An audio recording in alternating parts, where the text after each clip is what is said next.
This is Hidden Killers with Tony Brueski. Bryan Kohberger, the allegations against him make up one of the, I would say, creepiest cases that I think we have ever covered on here. Of course, the University of Idaho students. And the man accused is a Kohberger, criminology PhD student, accused of methodically stalking, murdering, and then allegedly trying to erase every trace of his involvement. It's a story with more behavioral breadcrumbs than a forensic psychology textbook. Joining us, psychotherapist and author Shavaun Scott. Shavaun, prosecution painting Kohberger as someone who studied how to commit the perfect crime, while the defense hints at neurological defects and autism, possibly. How do we begin to separate possible mental health conditions from dangerous criminal intent in a case like this? Yeah, autism, if that's what they're going to go for with that, which it certainly sounds like that's going to be raised as an issue, has absolutely nothing to do with criminal behavior. There are millions and millions of people in the US and in every other country of the world that carry a diagnosis at this point of autistic spectrum disorder. That does not mean that they have dangerous fantasies. It does not mean they plot violence, and in no way does it mean that they don't have a moral compass or a conscience. So that is certainly not something that should factor into whether or not a person is guilty or innocent of something like this, because it simply doesn't result in that kind of behavior. I want to talk about some of the behavior that occurred after the fact, after the crime was committed. And I think there's some nuggets here that are before that also kind of tie in when we try to examine the mind of Kohberger.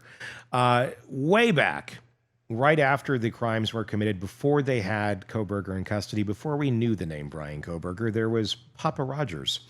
Remember Papa Rogers online, the guy that would comment on the case on various Facebook groups and such, that seemed to have inside knowledge, knew about the knife sheath, knew about other elements that were not public knowledge as of that point.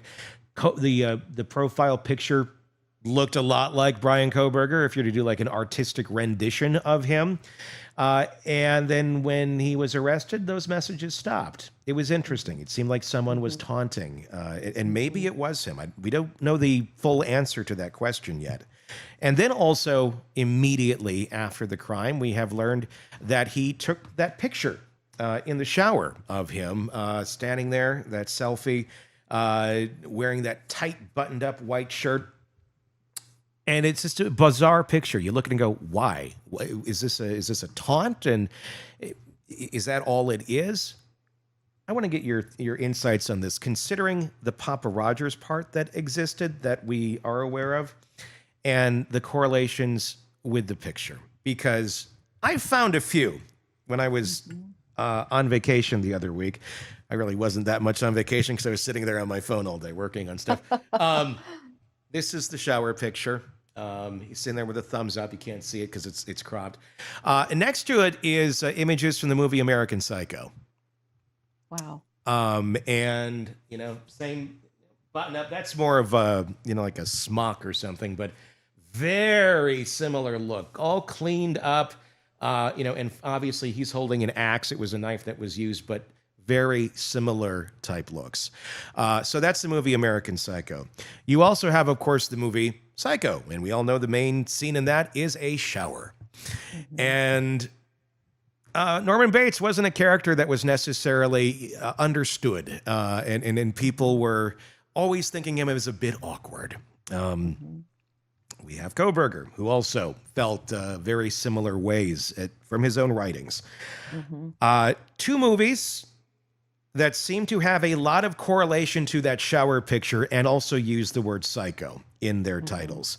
Mm-hmm. And my conjecture on it would be, he feels that everyone thinks he's a psycho. He's probably been called that because of his weird ways of living or just the effects of having autism, and you just operate differently. But then outside the neurotypical, you may not understand it, and you get made fun of or picked on or what have you. He clearly did have a history of that happening as well.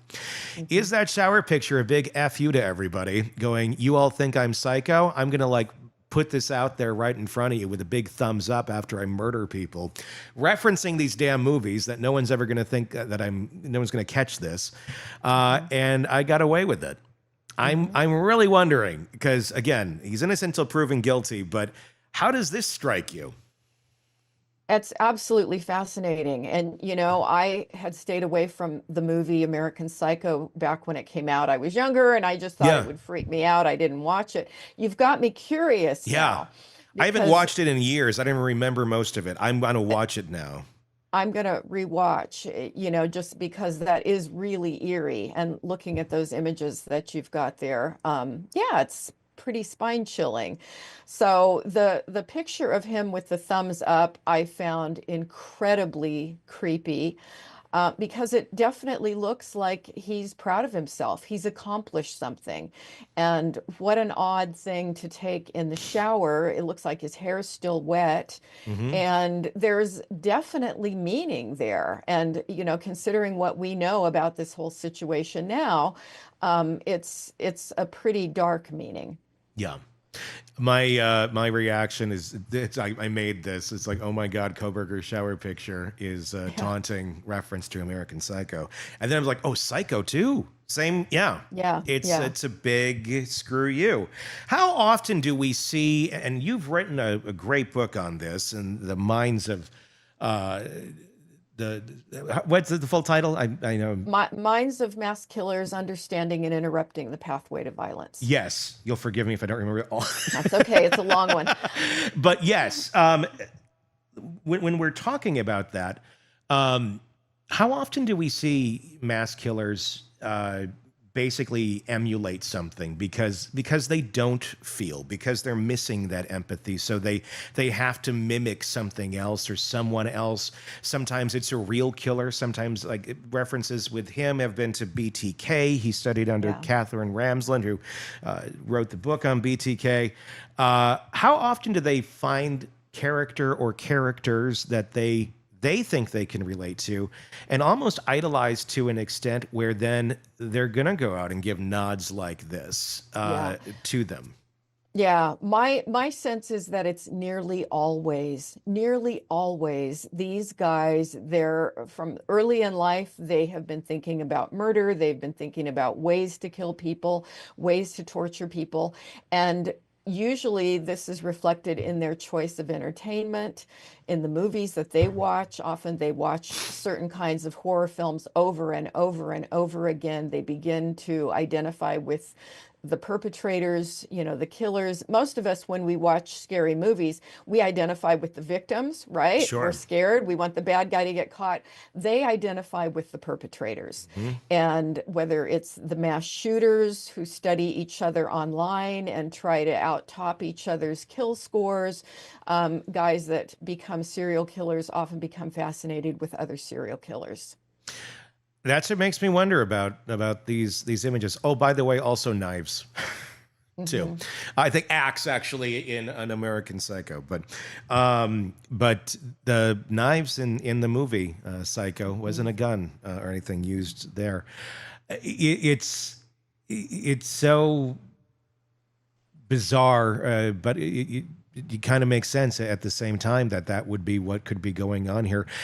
Knowing this, they're just seeing this right now, what else would you be looking for if you were to be going through Kohberger's stuff to go, is there anything else here that can kind of tie him to this that maybe we didn't look at yet because maybe we didn't realize there was this nod to this type of a character? What other things should be examined? Well, the big tell would be where he went on the internet. And I don't know what information they were able to glean about that, but that was the first thing that popped into my head when he was arrested, was where does this guy hang out online? Because that's incredibly relevant. What kind of porn is he into? What kind of women is he interested in watching or looking at? I think all of that would have a lot of importance in a case like this. I would now, seeing that, I'd be wondering about like Netflix history or any streaming platform history. What is he watching? What is he watching on a regular basis? Do people like this? Let's say that I'm right, and that there is some sort of connection here with this. Do people like this like obsessively rewatch these sort of things Yes. over and over typically, or it's not just I watched it once and now I idolize this guy? It's more of a. I'm wondering if like things like this feed people like that because they don't have much feeling, and then they get something out of the movie from the bad guy perspective. Mm-hmm. Mm-hmm. Very much. They will have their favorite films, watch them over and over and over and over. And even with just an interesting one that we wouldn't have expected, about the film Bowling for Columbine, which was an anti-gun movie put Yeah. out by Michael Moore. And a lot of kids that subsequently went on to become mass killers had been fascinated with that film as youngsters and grew up, and it was one of their favorite films, and they watched it over and over and over again, even though most of us would watch it and say, well, that was really an anti-violence movie. Yeah. But they liked the scenes of the killers in the movie and became fascinated with that, and therefore watched it repeatedly. Why? I mean, what is that makes a mind watch scenes like that and then sympathize or empathize or get joy from Exactly. from the I mean, is it like porn to them? Like I Yeah. guess or seeing a member of the sex you're attracted to, in some sort of way. Is it that sort of a stimulation that they get out of it? Is Yeah. it a sexual stimulation, or is it something else that's Yeah. just like Yeah. that's strong but there? I think you nailed it. It's that sense of arousal, and whether or not it's actually sexual to them, I can't say. It may Yeah. be in some cases, but it certainly is exciting and it makes them feel good. And that's that component of psychopathy that most of us, fortunately, do not have that. So we will watch horrible things in the media and have this revulsion or this sense of, oh, that's terrible, or that's so sad, something negative. But people that are psychopathic will watch it and go, isn't this cool? Isn't this exciting? So very different response. The fact, I mean, obviously, so many things are very digital now. So that's why I said, look at the history of what he's watching. Yeah. But what about physical objects? I would wonder with something like this, if this is something you are that passionate about, people will still collect physical things for things they're really into. So I'm wondering, was there a copy of American Psycho or Psycho in his house? Was there the book American Psycho in his house? Was there anything relating to these characters in his possession? Obviously, they've rated it. I'm really wondering what they went through. Would you be surprised if they found something with it? And what sort of things do people like that collect? I know there's trophies that people get or that they have after their killings. I'm wondering if that picture itself is the trophy, and is with a nod to everything that inspired. But what would you be looking for in like physical objects or things like that around his house, as far as markings or anything like that? What have you seen? I would be looking for any other types of weaponry. A lot of times people will have photographs or save articles or stories about different kinds of knives or guns or different kinds of weapons. Even historical books about different kinds of war crimes or criminals or Nazis or, strange things that would just be out of place in most of our bookshelves or our homes. Let's move away from the picture for a moment, but let's talk about some of the things that he was doing with his studies. Obviously, we've seen some of the questions that he had for the DeSales research that he was doing. Very specific questions about emotions, very specific about how did you feel when you committed the crime. What was weird to me about it was the question seemed over the top, as if he were asking them as someone who committed murder, not necessarily someone who was like shoplifting or something of that nature. I don't have the list in front of me right now, but they were very much along those lines. But if you're studying criminology, it could make sense that you're going to be researching all that in the context of who we think he might be or is alleged to be. It makes more sense. And there's also now the essay that was out there. We've seen some excerpts from it, basically an essay on how to process a stabbing crime scene. Is it just part of the studies, or do folks like this really go to this level of obsession and researching what they want to do, especially if it's their first time doing it?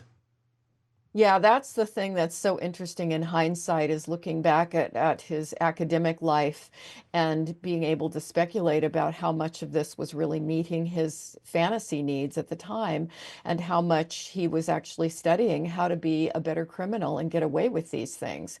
Really feeling, as it looked like in that photograph, that he was quite proud of himself when he thought he had gotten away with it. Yeah, very much so. Uh, some are looking at it as a smoking gun. I don't know if it is or not. A jury will ultimately decide that. But we have the knife sheath, the knife, the sharpener, all bought by him on Amazon, at least the same model. But it was done about 6 months before the murders actually took place. There's also the ski mask that one of the witnesses, the surviving roommates, says that they saw him in with the bushy eyebrows. Shows he bought one of those too. Happens to look like the same one she described as seeing way back. The fact that they were purchased so far in advance, we're talking like 6 months to a year on some of these things. What does that say about this? I guess sometimes when you think of a case or stories like this, they buy those things right before. At least we think they buy them right before. Is that incorrect? Do people start really planning this out and getting their supplies that far out? It's certainly likely that he would have bought it quite a bit before he was actually ready to use it, assuming that he was planning, plotting, rehearsing. And it's a scary thought, but what just occurred to me as you mentioned that is we don't know how many times he was driving around with these things in his car, perhaps Oh. looking at other people in other places, and he just never got the exact right opportunity. Would that mean though that this was somewhat random, and he was just gonna run into any house that had people in just to kill, or do you think we're gonna find a lot more premeditation because we do have more data now that shows just how often he was circling that house, and Yeah. it's a lot, even that night, and we're finding more camera information out too. Of where he was seen, or the vehicle, at least what appears to be the vehicle that was seen. Uh, so are you saying that there's someone like this would likely have the tools with them when they're stalking, even if they're not going to go commit the crime at that moment? Part of having like the getup is an important part to them. Certainly could be. And, when his defense liked to make the point that he just was this harmless guy who liked to go out at night and drive around. Well, that sounds like stalking behavior to me. It's what a predator does. They go out, a lot of them are voyeuristic, so they're watching, they're looking for windows they can peep in, they're looking for women they can see out, maybe walking home from a bar and follow them home. And they do look for just the right opportunity, but they may pick a certain person and then watch them over the course of time before they actually, plot the attack. But could he have been doing that for months? Yeah, I don't think I would be trying to make the case, well, he's just such a nice guy out driving around at night all the time. Well, and the looking at the stars went up in flames when they realized, Right. oh, it was extremely foggy that night. Like Yeah. low fog, low clouds, like there Yeah. was no stars. There's nothing there. I'm sure it'll be argued as conjecture of, well, it's he likes to. Maybe he's hoping to get out of the fog and find something. He was also allegedly seen in Clarkson, Washington on video at stores hours after the murders. Some of the assumptions there is that maybe he was trying to get rid of some of the murder weaponry, or I'm wondering if it was more a victory lap in public with the tight white shirt on that we're seeing in the photo, just going out and about. Maybe also disposing things, but I'm also wondering, is there a thrill that someone like that would get from going out looking all neat and white and clean after just committing such a horrible crime? People are freaking out, and you're out there in the crowds. I mean, Costco, Albertsons, those are fairly busy places. And if he's seen there wandering around right after the murders, the morning of, getting all dressed up in the shower, is that something? Is that something of a thrill that they're just taking up every single moment that they can get and just soaking it all in? Yeah, look what I can do, look what I can get away with, and nobody knows. I've got this big secret and I fooled everybody. Do you think something like this could be brought up in trial? Obviously, it's a lot of assumptions here. They'd have to probably find something within the house, or if there is a pattern of watching these movies or something, then I could imagine these sort of things being brought in. Without it, do you think something like that could be brought in, or what would be the vehicle to bring in some of these things, if at all? Yeah, I think it would probably be pretty hard to have something that you could present as evidence without the person coming out and owning it and being willing to discuss it. It's going to be very fascinating, because this thing, it gets deeper and it gets darker every single day. When you see someone who's academically immersed in violent behavior, allegedly writing about how not to leave a trace at a murder scene, it's that fine line, especially this was done in 2020, to tell the difference between curious student and psychologically dangerous individual. At 2020, when he wrote this, not today, now that we have all the other context, at 2020, when he wrote this, is this the writings of a dangerous individual then? You know, we can't read too much into that assignment because it's probably an assignment that everyone in that class did, and everyone that got a good grade pretty much wrote the same stuff. You know, going over the paper, it was well done. It was, as you say, clinical. It was factual. And that's exactly what the instructor would have expected, because you want people who work in law enforcement to understand this stuff, to understand how to preserve a crime scene. So I don't think from that one assignment we can read anything significant into it, other than he did a good job. You know, he studied, he was a smart guy. But would this have anything to do with his later behavior? Not in and of itself, but we do know that there's a small percentage of people who are drawn to forensics and criminology and police work because they have this psychopathic streak, this need sometimes to have power over other people, or because they really want to commit violent crimes and they feel like this gives them the opportunity to become a better criminal. So when we put it all in the big picture, I can see why it's alarming to people. And that's the interesting thing, because it seems like sometimes it can be a fine line there between you're using your skills, I'll call it that, for good or evil. I guess a skill, I would say it's something of this nature, maybe empathetically kind of empty, something where you can more scientifically look at the material, more mechanically look at the material, and keep emotion out of it, which would be helpful if you're a murderer. It would also be helpful if you're an investigator as well, to be able to really dig down and do that sort of thing. And the red flag here, I guess, or the fine line is, you know, if it's Kohberger, when did he cross that? And was this a line that he'd already crossed back then, starting to think about these fantasies of maybe not have the exact people down of who he's going to go after, but having that rage, if it was him, that, okay, I'm gonna really study about this mechanically. So the rage is over here, but I know how to execute this. And he certainly, you know, he talked about everything you need to do to not get caught. And he didn't. If it was him, he didn't leave a whole lot behind. Yeah, he did a fairly good job, other than the knife sheath. Other than the obvious, yes. Without that, there would be nothing on him.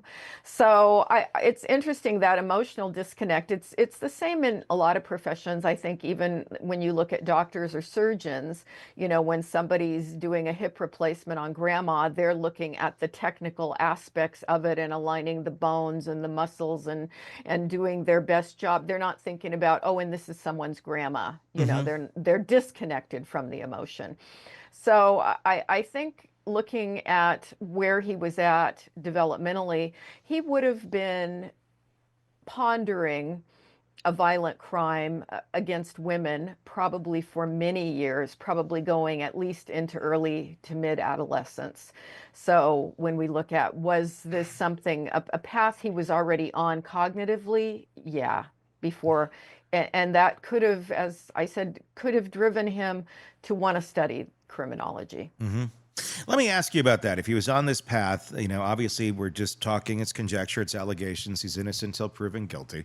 But if we're talking that he was likely on this path from an adolescence, of course we have the writings where he talks about not being able to feel emotion and things of that nature on a message board, if that's him. And then you have this character that seems to be playing out exactly that from the recollections that people have talked about him in terms of his demeanor, his character. Very much a guy that has some issues with women and very hard time trying to naturally relate to, I think, not only women, but people in general. When you add that into the equation here, and then you take a look back at how early this could have been going on, does that make him an incel? I know that's a term that gets thrown out a lot, and there's a lot of argument of it. You can only be an incel if you're part of the group, if you're part of this online organized community. To me, I don't. Maybe by definition, but I don't know that the fruit is all that different from the one that's, part of the orchard from the lone tree over here that has these same feelings. Right, What's your exactly. thoughts? Yeah, incel isn't a clinical term at all. It's a kind of a pop culture term, and it's fine. I'm not knocking it, but I wouldn't specifically say, oh, I'm diagnosing him as an incel. I Sure. think we can say that any male who has violent fantasies toward women, who has had repeated romantic, attempts and failed at all of them, and is often a virgin, that can be qualified as an incel, particularly if they're having violent fantasies, but that's just a pop culture reference. To me, clinically, it doesn't carry a lot of meaning, but would he fit that? Yeah, sure. We could certainly say that. Because that term comes up so much, and it's not a clinical term. How does one describe someone like this clinically? Obviously, we're going into probably a dark triad of personalities. Yeah. But how, if that is a strong one, the kind of deep hatred for women, the self-loathing, ultimately extreme insecurity that leads to this defense mechanism of hate towards them.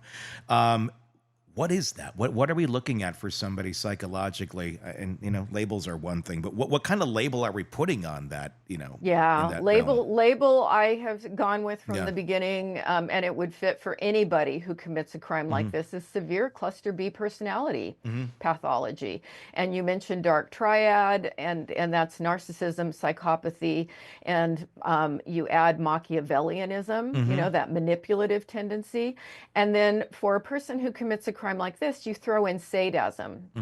So it's really the dark tetrad. It's 4 personality qualities. And that would be the clinical term for someone like this. At the end of the day, when people overextend themselves or are overly confident, a lot of times we look at that, and if they're somewhat emotionally detached, and one will go, oh, they're really insecure inside, and this is, how they're acting out. When you get to this level, if in fact it is him, and if he does have these sort of things, again, big ifs, kind of, is that someone who is really insecure today, or is that someone who was really insecure a long time ago, and now that insecurity is gone because they've built up this whole new person that wasn't ever who they were, and they operate in these areas? And the insecurity is not there anymore. It's just strictly confidence and hate, basically. I think you described that brilliantly. You get your PhD on that one. Yes, that the initial genesis of the problems could have come from a sense of rejection and insecurity, but it evolved over time into someone who's so defended, and this rage is really the predominant thing. And as you say, his narcissism and confidence. And the other personality quality that I didn't mention that I should throw in is a person who's kind of schizoid. And that means somebody who is disconnected from emotions and disconnected from other people and has trouble, making empathic attunement with others. And that would certainly be another component with the other ones that could make a person very dangerous. And so many times people look at what happened in your childhood. What abuse did you have? And as far as we know, and I'm not saying it couldn't be out there, but as far as we're aware, there really wasn't much abuse or anything there as far as the surface goes. So it doesn't always take something super tragic, I guess, to turn the person into this. Is this one of those things where it's just, this is how you are, this is how your chemical makeup is firing, and where everything is in your body, and it just happens to make you be like this?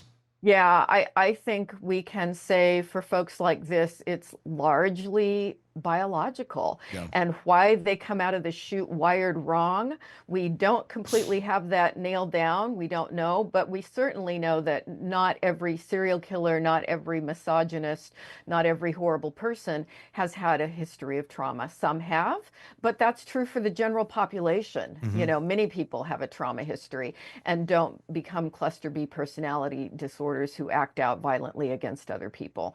So there are just a lot of mysteries still about why some people seem to be wired differently this way. What do you think's going on with him right now? When we see him coming out into court in his suit, dressed nicely in the days that he does, uh, he seems to exude some sort of confidence here. He sure does. He Yeah. doesn't seem to be real fidgety or weird. I mean, weird, I guess, if we're looking at something, the clinical term weird, where Yeah. we're looking at somebody who, if they did do this, is showing zero empathy whatsoever. Where do you think he is in his mind on all of this, in this specific case, knowing what we know about him with his studies, his interests? And if we're to put all that together, he's sitting in that courtroom being charged with this, and everybody's saying, you killed these 4 kids. And Hmm. let's just say he did. Hmm. What is moving around in those wheels as they're turning? Yeah, he sure doesn't look nervous, does he? He No. looks very confident and polished, and he's gotten a good haircut and a nice suit, and he looks put together. So it's really hard to speculate, but Hmm. there could certainly be a part of him that's enjoying the attention and enjoying the game aspect of it. And he has very aggressive legal representation, and he may really be thinking he's going to beat this. Is it? Do you think there's a confidence that he's going to beat it, or is it just I enjoy this ride? I mean, have we seen that before? Has there been other cases where the murderer got into it just to experience the whole, the whole presentation, the whole, everything that comes along with it, including the courtroom process? I think there's an element of that. There's always this, look what I can do, look what I got away with, and I'm going to fool you all. Hmm. And there can be that aspect of it's sort of gamified for Yeah. them. It's the attention. It's creepy. It's Hmm. all very, very creepy. But I'm glad we got a chance to kind of break down that essay. I did a full reading of it the other day on the air. And yeah, I mean, by itself, I walked away going, yeah, it seems like what a criminology student would write. Yeah. But Yeah. then you get the context to it and go, maybe there's more. Maybe it was a learning experience for him that he then applied a couple more years down the road. Yeah, I had to do in my training, I had to do a lot of interviews with Hmm. sex offenders and research what goes on in the mind of a sex offender. Yeah. And that is very dark stuff. But if I wrote, which I don't remember, did I write any papers on that? But somebody could look at that and go, "Whoa, why is she Sure. interested in this?" That's part of the training. You Well, have to study it. and it seems like with him, there's a lot of things that were done early, like way before the crimes were actually committed, if he committed the Hmm. crimes. Hmm. Buying the knife, Hmm. like 6 months out, buying the head covering that he had, Hmm. like about a year out. And I don't know that that speaks to that he was planning the crime at that moment in time. I just wonder if he went along with the crime with things that he had out of convenience. Just like, why would I go buy another knife? Why would I go buy this when I already have this? Hmm. And that's what I wonder there. Do you think he was thinking that far ahead when he made those purchases, or was it just I'm buying this stuff, maybe I'll have a use for it someday? My guess is it was part of the murder kit, the murder Hmm. plan. And people typically find the pre-murder phase, which can go on for years, Hmm. right? When they're entertaining their violent fantasies, they find that really exciting and arousing. And so the act of accumulating these items and the anticipation for what you plan to do with them someday, that's sort of like an adrenaline rush for them. It's like a real sick, dark way of it's the journey, not the destination. 100%. He Yeah. stood in front of the shower, freshly groomed, wearing a crisp tightly buttoned up shirt. Anybody ever see anybody wearing shirts this tight anymore, ever? I suppose if you're wearing the tie, you'd probably button it up there, but there's no tie. It's just awkward. Bryan Kohberger flashing the thumbs up with this little smirk. It was 10:31 a.m. on November 13th of 2022, and that date is very noticeable for this conversation, and notable, not just noticeable, but notable, because just hours earlier, the University of Idaho, 4 students, they've been murdered in their off-campus home. No one knew who Bryan Kohberger was at that moment in time, or suspected him at that moment in time. But here he was taking a selfie that very morning. Someone had nothing to do with this. Okay, sometimes people take selfies. A lot of times people take selfies. Bryan Kohberger doesn't strike me as a selfie kind of guy. I could be completely off on that assumption. At first glance, the photo might seem like nothing more than an awkward mirror shot. The kind we've all seen 1,000 times on Instagram. But context changes everything. The shirt, the smirk, the setting. It all struck a chord. What is this? Is this a taunt? Is this evidence? Is there something on his finger there that shows friction from a knife? When I saw it, a lot of things ran through my mind. And a few days after seeing the photo, another photo struck my interest, and a concept struck my interest. Take a look at this one.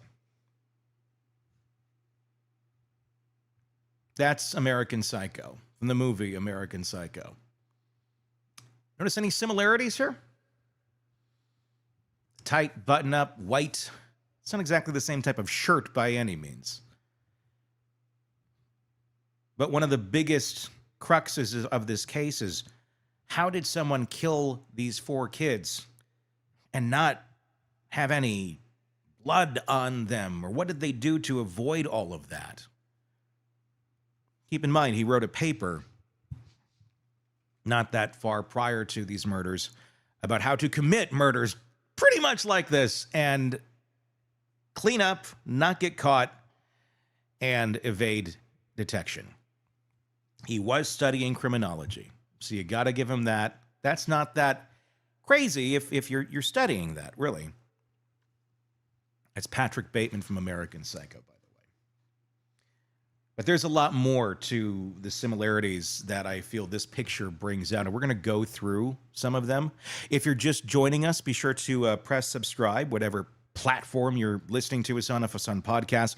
And if you are watching this on YouTube, please hit that subscribe button as well, and the bell, so you don't miss any of our updates as we keep covering this case. And leave your comments. We do love to hear your feedback on all these thoughts that we bring up here on the program. So eerie similarities here between Kohberger and our first thought there, or my first thought there, was American Psycho. Others saw Norman Bates from Psycho itself. You got a bathroom setting. Where was the main killer killing someone in Psycho? In the bathroom. And Norman Bates was kind of a weird character. Kind of out there, kind of off by himself, kind of awkward. One may see some striking similarities in the personality there with Bryan Kohberger. The timing of the photo combined with the sterile, composed appearance made everybody ask, was this just a photo, or is this a message? Is there something deeper going on here? We got to look at history. We have to look at character development, if you will, or arcs in people's character and life. And this piece, I know, we're talking a lot of speculation here. But I don't think it's that far out of bounds. We don't usually go very far out of bounds in terms of speculation, but this just really struck me. And let's walk it back a little bit to unpack what's all been discovered, because it goes way beyond this shower photo. In the chaotic weeks following the brutal killings in Moscow, Idaho, you had internet forums, social media groups, and amateur sleuth communities out there exploding with theories. One idea began to pick up steam in a way that made it feel more like a developing lead than a shot in the dark. The possibility that the killer had been inserting himself into online conversations about the crime. Not anonymously lurking, but actively commenting, theorizing, and possibly taunting. There were two names that quickly popped up in that atmosphere at that time. Papa Roger being one of them, and Inside Looking. This image, if you're watching us on YouTube, is the image of Papa Roger. That was his screenshot, his headshot, profile shot. It's Bryan Kohberger right next to him. Notice any similarities? And keep in mind, at the time, no one knew or suspected Bryan Kohberger. What a striking similarity to Bryan Kohberger, the very person who was arrested and charged with these crimes, posting about the crimes using a profile image that looks a lot like him, talking about things that no one else knew about the crime scene at that moment in time, unless you were an investigator. The Facebook account for Papa Roger was particularly active in groups focused on the Idaho murders. This wasn't just a random Facebook user dropping in. The posts were pointed, persistent, and oddly confident. One in particular gave a lot of people chills. It was posted before law enforcement released many details, and it mentioned a large fixed-blade knife and the possibility that the killer had left a sheath behind. Odd little detail to note, one that I think would probably be a bit of concern if you are the killer. Weeks later, after that comment was posted by Papa Roger, the man who looked strikingly like Bryan Kohberger in his profile picture, law enforcement confirmed the discovery of a K-bar-style knife sheath left behind and underneath one of the victim's bodies. That detail had been unknown to the public at the time the Papa Roger post was written. That one clue, a sheath, it took the conversation from speculation to suspicion. Redditors, Facebook users, and YouTube started archiving every post they could find from the Papa Roger account. People began noticing a pattern, not just in what was being said, but how it was being said. The tone was analytical, assertive, sometimes condescending. He challenged people in the group, pushing back as if he had an agenda or some kind of knowledge that others didn't. It wasn't trolling and it wasn't joking. It read more like someone deliberately guiding the narrative, needing to be in control of the ball that they started rolling down the hill. Or even worse, showing off. Hiding in plain sight, if you will. Getting joy of being out there on these forums, talking with all of these people who are hurting, who are searching for answers. Again, in plain sight with the pictures. But no one knew who Bryan Kohberger was yet. And certainly nobody's thinking some military-style general-looking guy, as that photo resembles. But the similarities are beyond striking. That was one thing that people began wondering about. Is it him? And to this day, we still don't know the answer to that. There was also Inside Looking. The Reddit account showed up in the Moscow murder subreddit and started posting elaborate theories that read more like guided walkthroughs. It outlined how the killer could have parked behind the house, entering through the sliding glass door, moved room to room, and exited, all while avoiding detection. The account even speculated about the killer's emotional state. Remember Bryan Kohberger did that little DeSales University research project focused on the emotional state of criminals after they committed a horrible crime? Interesting that one would be obsessed with how one should feel, the killer should feel, while in a state of attack, a state of murder, and after the crime. One comment in response to a thread asking what the killer was doing in the weeks after the crime simply said, "Rush of adrenaline, very excited." That content drew a now famous reply. "Dude is solving his own crime. ...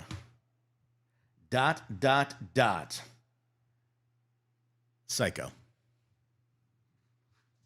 The accuracy, the tone, and the odd specificity of both accounts raised eyebrows, especially after Bryan Kohberger's arrest in late December. Kohberger was a PhD student in criminology at Washington State University, just across the state line from where the murders took place. Suddenly became the center of attention, and those social media accounts, they suddenly made a lot more sense. Not only did the timelines align with what this person was talking about, but so did the voice. The posts were methodical, clinical even. They sounded like someone who studied criminal behavior, not just academically, but with a personal interest. Some compared it to writing a case study on a crime you were involved in, which, ironically, isn't that far off from the concept of criminal narcissism. And then, almost in perfect sync with his arrest, the Papa Rogers Facebook account disappeared. Deleted. The timing couldn't have been more suspicious. One day before law enforcement took Kohberger into custody, Inside Looking also went dark. To this day, law enforcement has not confirmed whether either of those accounts were operated by Kohberger. There's been no official digital fingerprint release, but former FBI agents, including our own contributor, Jennifer Coffindaffer, have said publicly on this show that the parallels are too close to ignore. She noted that Kohberger had already demonstrated questionable judgment, driving his own car to the crime scene, keeping his phone with him for the parts of the night, and then allegedly leaving the knife sheath behind. If he made those kinds of mistakes, why wouldn't he make another? By logging onto social media to poke the bear. Let everybody know just how smart you are. Smarter than the room.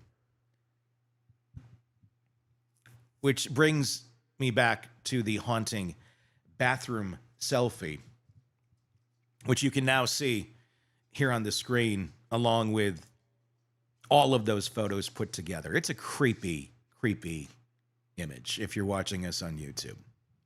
If you're not, you want to go check us out and you're listening on the audio version of the podcast, just search Hidden Killers with Tony Brueski, and you can see this image.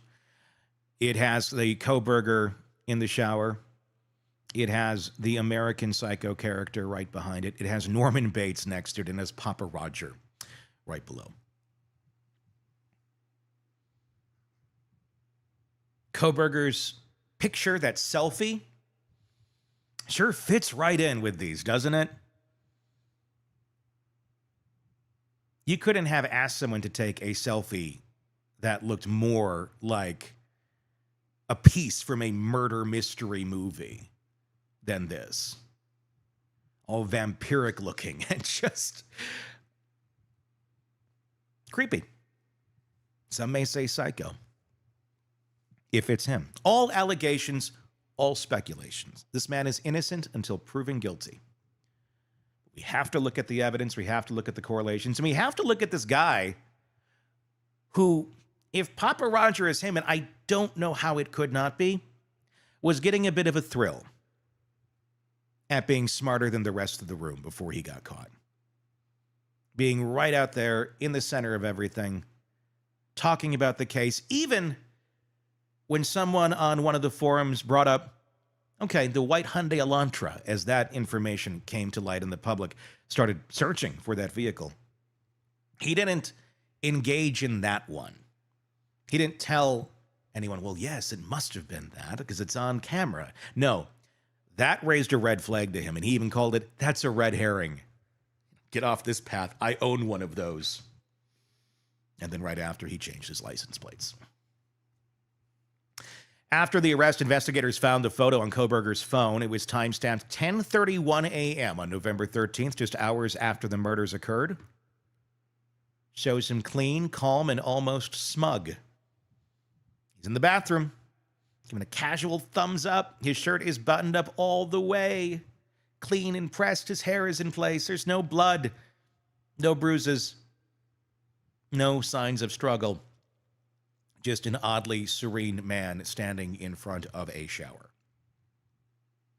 It was a setting and expression that unsettled people the most. Taken so soon after the murders, while the victims lay undiscovered, it looked like a twisted victory lap. The white shirt, the tidy hair, the vacant calm immediately sparked comparisons to other characters. Patrick Bateman in American Psycho, the fictional serial killer who maintained an immaculate appearance and a detached demeanor even as he committed brutal acts. Bateman, like Kohberger, was obsessed with control, with being perceived as a smarter, sharper, cleaner than everyone else. The photo, whether intentionally styled that way or not, hits eerily close to that archetype. Of course, then there is the shower, the striking backdrop in Psycho. The shower scene is one of the most iconic in horror history, a place of vulnerability.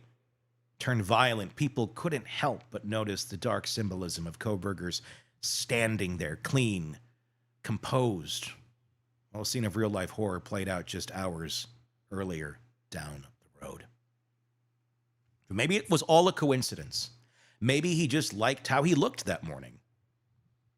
The combination of the timing, the setting, and expression made it very hard to see it as anything but calculated, or at the least, disturbingly detached.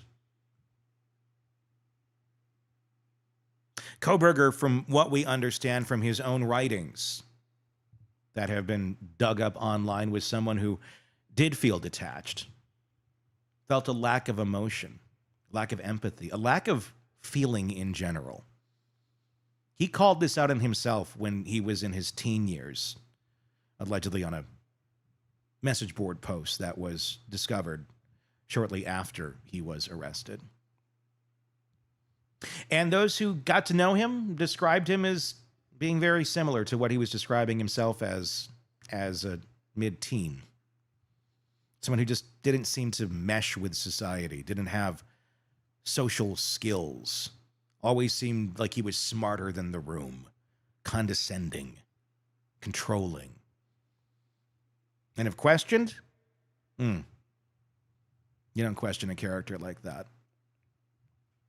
Because they will be right, and they will move around whatever they need to move to fit the narrative that they want to fit. But the fact that this looks like it was modeled after two movies with the name Psycho prominently being part of the title, American Psycho and Psycho. What it looks like to me, what my conjecture is on this, is that he was fed up with being what he viewed treated differently. Didn't view that his own actions or his own way of acting around others may have something to do with it. No. That's everybody else's fault. It's people that call me psycho. Screw them. That's just my conjecture of how one may think when you're feeling that way.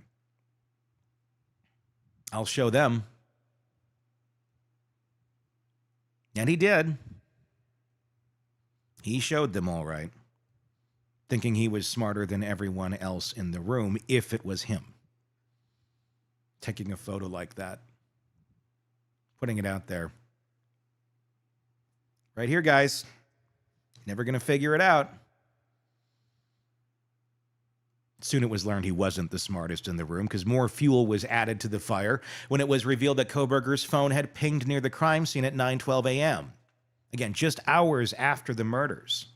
Prosecutors believe he drove back to the house, possibly to see the aftermath.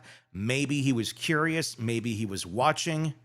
Former FBI agents say it's not uncommon for certain types of offenders to return to the scene, to relive the event, to see the chaos that they have created. It's about control. It's about dominance. It's a voyeuristic thrill.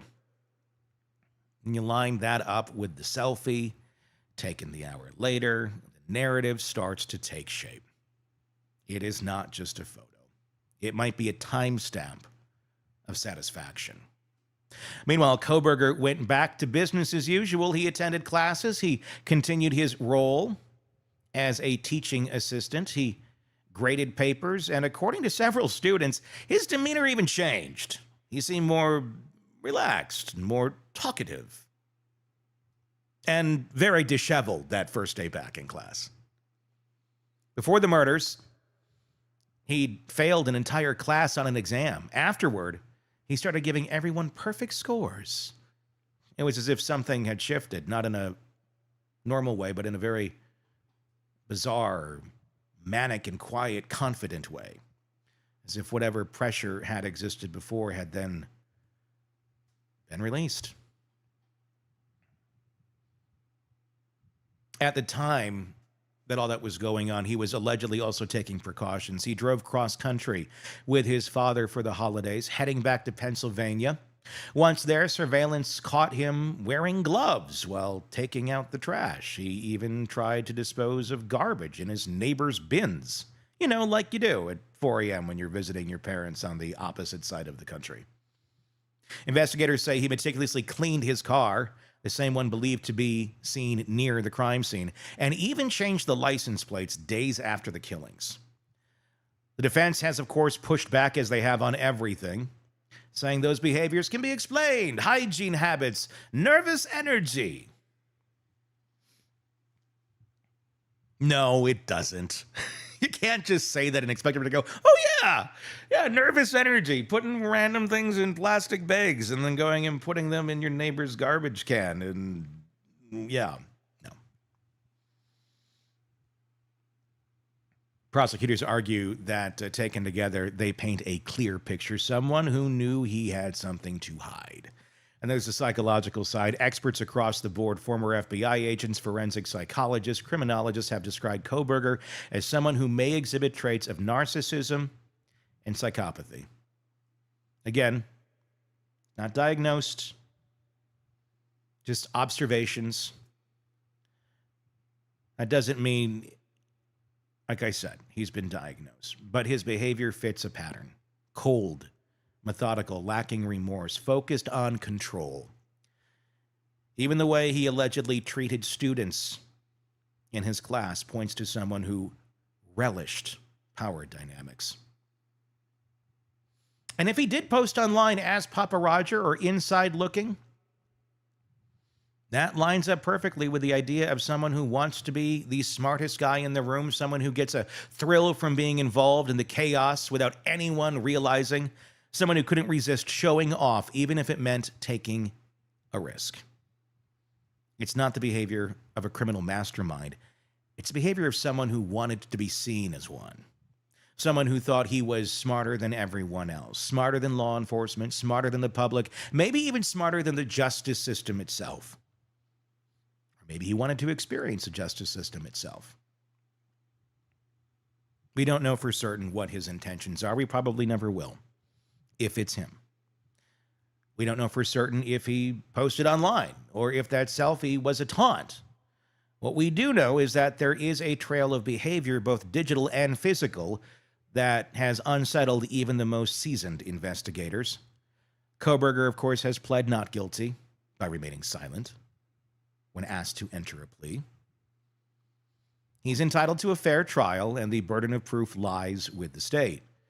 But regardless of what happens in court, these details paint a disturbing portrait of what might have been going on behind the scenes. Because if it turns out that he took the selfie as a souvenir, that he wrote those posts as a way to insert himself into the narrative,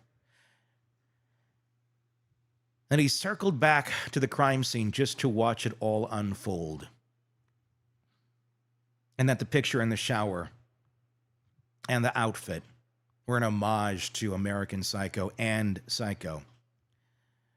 We're dealing with someone that committed far more than a brutal act. We're dealing with someone who wanted to be recognized for it.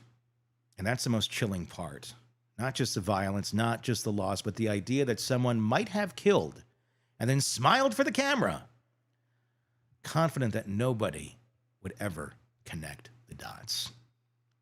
Well, they did. What do you think about all of this? Let me know in the comments. I'd love to hear your thoughts. Is this all just, bias that we have, confirmation bias that we have from being into this case for too long, when we see something and kind of go down a road because it looks like it might fit? Maybe. Or do all of these dots, American Psycho, Papa Rogers, and Kohberger, is there a connection? Does he want us to know there's a connection? Does he want us to know that he knows he's Psycho, but you don't? At least at that time. Also of note, Ann Taylor, his attorney, has also filed motion that the word psycho should not be used during the trial, along with murderer and several others that, point to the crime he's alleged of committing. We'll see how all that stands out, as the judge has not quite yet ruled on the terminology that can or cannot be used. Again, in the comments, let me know what you think. I would love to hear your feedback. And press subscribe, because we got a lot more coming for you as we continue to cover this case right here on the Hidden Killers podcast from True Crime Today. I'm Tony Brueski. Thanks for joining us. Craving non-stop true crime updates? Press subscribe now and get the latest cases, analysis, and expert commentary delivered straight to your feed, only from the Hidden Killers podcast and True Crime Today.